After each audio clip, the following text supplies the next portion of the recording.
Yo, what's up guys, welcome back to the channel. And in today's video I'm going to share with you the best way to migrate from other payment apps over to Cash App.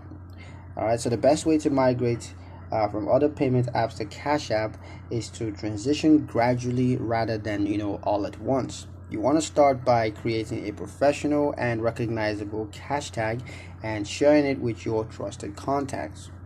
Move small transactions first to test the reliability and comfort of Cash App.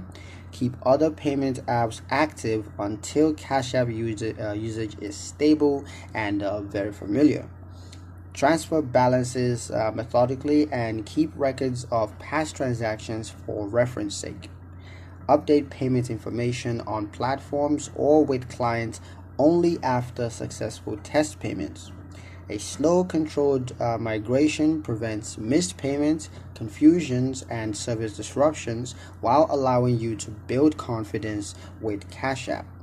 That's pretty much it for the video, guys. Hope you liked it. Hope you found the information here useful enough. If you did, like, comment, share, and subscribe for more helpful financial insights. Thank you guys for watching, and I'll see you in the next one.